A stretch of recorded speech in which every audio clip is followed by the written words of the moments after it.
August 14th, 2017, and we're going to start the Human Services Committee for Jackson County. And I'll be looking for an approval of the agenda. Okay. Comments, questions, anybody say anything they want to add? Okay, hearing none, all those in favor, signal saying aye. Not, same signal. All right, thank you very much. We are now down to public comment. Public comment. Well, I'd give you 3 more minutes you could charge. Okay, we're on. Okay, no, hearing no public comment, we'll move on to number 4. Yeah, 4A, that's minutes for July. States July 17th, 2017 on there. Be looking for a motion and support on that. Okay. Anybody have any changes to the minutes? Anything they want to add, subtract, anything they see where there's any issues, problems, what have you? Hearing none, all those in favor, signal saying aye. Not same signal. Thank you very much. Medical Care Facility Financial Report. That's in your document. I know every commissioner here has read through that thoroughly. I did not read through it at all, but that's because I was there, okay? All right, so I guess we have no action on that. We will now go on down to number C, 4C. It's the Lifeways Resolution, and that's why Attorney Kevin Thompson is here. And Kevin, go ahead and enlighten us. Back when Lifeways was created back in '96, the resolution that created the entity, which was formerly the Jackson-Hillsdale Mental Health Board, the resolution omitted the word authority in it, and nobody over the intervening years has caught it except a federal computer system that audits requests for grants caught this little dereliction in the entitlement.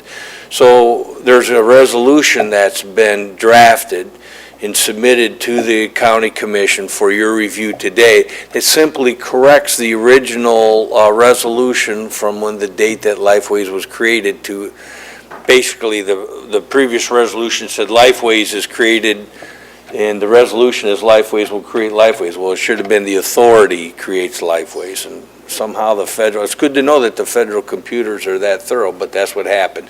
So this is simply a resolution, it's a housekeeping issue. We've been with both all of the federal agencies, and the IRS will approve Lifeways again for the request for grants once this issue is resolved. And that's basically it, but I can answer any other questions that may exist. Anyone have any questions on this? Pretty simple. Okay. Got motion and support. Okay, comments, questions? All those in favor, signal saying aye. All right, not same signal. All right, thank you very much. Thank you very much. All right. Very efficient. You. I kept track of your time. I kept track of your time, Kevin. Okay. Mike does a good job as well. Have a good day. Okay, you're left all alone, Richard. It's your turn. Number E, Health Department, Medicaid Auxiliary Services Agreement with Aetna Better Health. Thank you, and good afternoon to all. As I indicated in the staff report concerning this particular agreement, you may recall that in November of last year, we entered into basically kind of the same type of an agreement with Aetna Better Health. But at the point in time that we entered into that agreement, we learned since then that it was only for one particular service that the state was transitioning from fee-for-service Medicaid back to the health plan. So that was what that agreement was all about, and it was just for MIHP. So since then, we've kind of figured out, well, we don't have the ability now to bill for immunizations and lead testing and other kinds of services we provide the health department to Aetna Better Health. So we contacted the company, and they said, well, we need to have a separate agreement for that purpose, and that is the agreement that's in board docs today that hopefully you've had some chance to review. So it's basically no different than the previous agreement. It's just broadens our ability to bill for more services. So because of that, we didn't think we needed to go to legal counsel for review. The previous agreement had been reviewed, and I did a cross comparison. The language is actually at 100% identical. The only thing is different is about the title. So we're asking for your review and approval to enter into this particular agreement with Aetna Better Health. We were a little bit behind in some of the billings that we have stacked up, not recognizing that we had to have this separate agreement. We'd like to get it done now so we can get our claims filed as soon as possible. And I'm not sure there's anything else I need to say about it. I'm hoping for your approval. All right, thank you, Richard. Commissioners, any comments or questions for Richard? Okay, be looking for a motion of support to the full board. Okay, if there's no questions, all those in favor, will say an aye. Not, same signal. All right, thank you very much. Thank you. Richard? My monthly report is in board docs, and it's not too lengthy this particular month. I just want to give you some updates on a few things. You may be aware that we have been very actively involved in joining and becoming a continued participant in the community electronic medical record. For us now here in Jackson, that is EPIC in conjunction with the Henry Ford Health System and Allegiance Health merger. So we have had to order a few more pieces of equipment to staff up for this and make sure that we're providing our staff with the best accessibility possible. The EPIC Go Live date occurred on August 5th. We didn't start using the system until August 7th. And since then, which was really last week, we have been working through a number of small technical IT-related glitches and issues and just learning the system, but things seem to be pretty well in place now, and I think I'm hearing a lot of positive comments from staff that it's working pretty well for them. And they're liking it better than the previous EMR, which is always a good sign. We're proceeding forward with our strategic planning process. We're prioritizing right now the priority areas that have been identified and the objectives and strategies as well. And I plan to come to you in September with a draft plan for your review and feedback, and we'll appreciate that very much. The Heroin and Opioid Data Committee meeting occurred on July 14th. I did attach a copy of the June 9th meeting minutes per your previous request for that.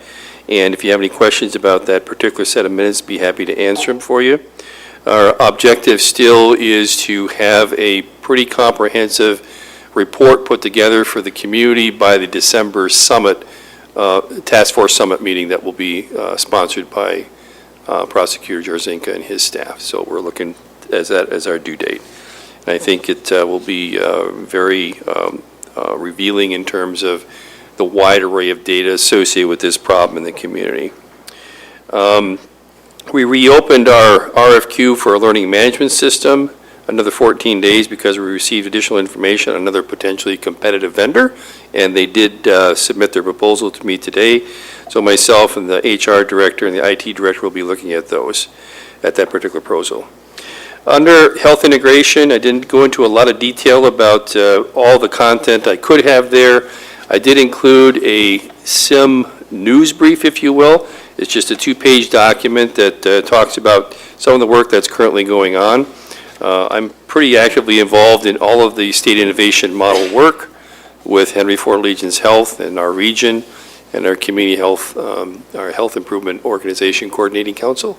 So we're continuing to make a lot of progress and we're pleased with where we're at. And then, unfortunately, I also have a report concerning the taking action on opioid prescription drug abuse grant opportunity that we submitted a letter of interest for back in the month of June. Unfortunately, we were not invited to submit a full proposal. I'm disappointed in that, but we will continue to look for other resources that support the direction we were trying to go in the community, both with healthcare providers and with the existing crisis respite center that it's opening up as a result of the SIM effort here in the community. We had primarily focused on some harm reduction type of activities, and we want to continue to do that as we move forward. That had strong support by the community. And we did participate in the county fair this year as we normally do, and hopefully those who were able to attend were able to see our booth and ask any questions as staff were present. And I think that's my report for you. Happy to answer any questions. Thank you.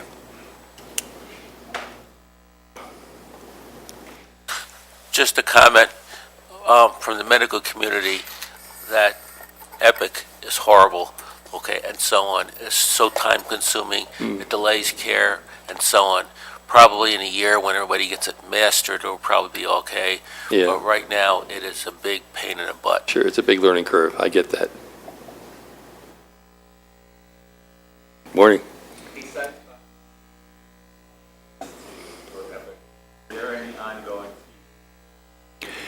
Yes, there is a monthly fee. There was a monthly fee with NextGen, and actually the monthly fee for us is a little bit less than it used to be. And that's primarily because as they were restructuring how they wanted to collect the fees associated with helping to support the system and JCMR, they figured out that they had been charging us a slightly higher rate based on our amount of medical director time at the health department. And for us, since it's really on the clinical side, 8 hours per week, we were able to get a prorated adjustment further down in the scale. So yes, there is a fee.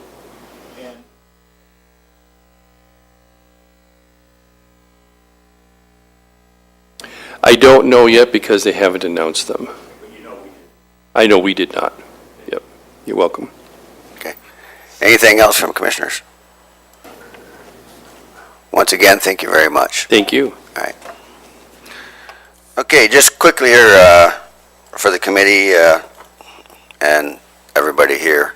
As you probably noticed, I went right by Lifeways monthly report. There's nobody here. All their management, their staff, many board members. Soon here, Daniel and I will be at Lifeways for a strategic planning session. Well, I think we're going to be there, what, Daniel? About 8-9 hours, it seems like. Anyway, but that's there if you want to review it. Other than that, let's go down to number 5, other business, and I'll need a motion and support for claims.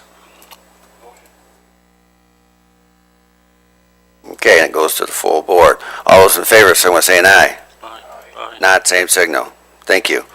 Other minutes, you have medical care facility DHHS in there.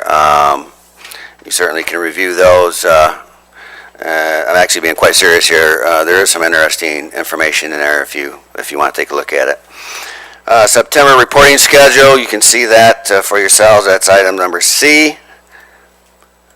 Public comment, there is no public. Let's move on to committee member comments. Committee members, you have any comments? Okay, hearing none. It is, what time you got? 12:14. It's 12:14. This is called